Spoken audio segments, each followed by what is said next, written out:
Watch carefully as the craftsman quickly inserts the air tube into the crocodile's leg. The crocodile's body will then rapidly expand. This is not inflating the crocodile, but to separate the skin from the flesh. After processing like this, you will get complete pieces of crocodile leather. Next, the craftsman takes molds and places them on the leather, pressing out various shapes of leather pieces. Once all the pressing is complete, water-based glue is applied to the leather pieces, and they are bonded in pairs. This ensures the final product's quality is guaranteed. Of course, the bonded sections need to be machine stitched. Any excess material on the edges is trimmed off. Then, a hammer is used to make some adjustments. Next, the craftsman stitches other leather parts onto it. Have you guessed what the craftsman is making yet? If you know, feel free to leave a comment and share your guess. This seamless stitching technique clearly shows the craftsman's extraordinary skill. Every step is performed methodically. See, before long, the overall outline of the shoe begins to take shape. Then, it can be placed under the machine to punch out carry loops and decorative rivets.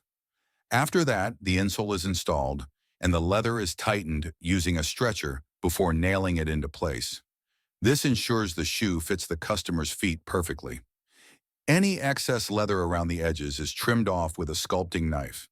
Next, the craftsman removes the nails from the front, peels back the leather inside, applies strong glue and bonds the layers together firmly.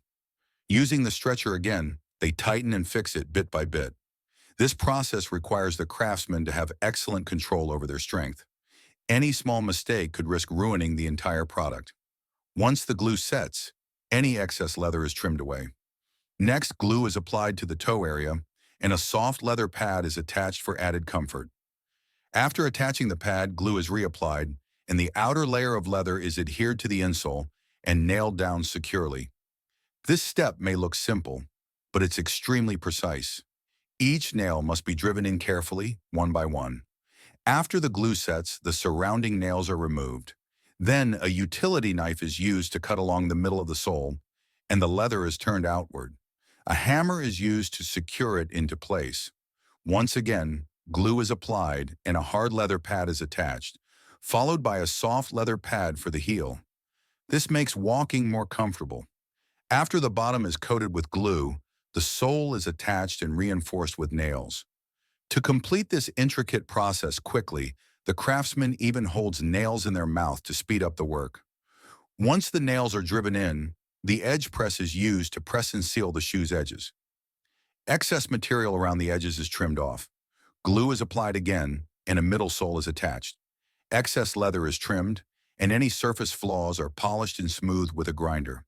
Of course, the sole still needs to be machine stitched for added durability. Doesn't it look incredibly sturdy? Finally, a rubber sole is attached and pressed into place using a pressure machine.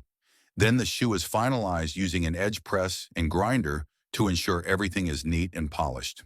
The inner part of the boot also needs a leather pad for added comfort. Finally, the boots undergo a final polishing process until the exterior shines. At this point, a pair of hiking boots made from crocodile leather is complete. What do you think? Aren't they high-end and elegant? If you were to put a price on these boots, how much do you think they'd cost?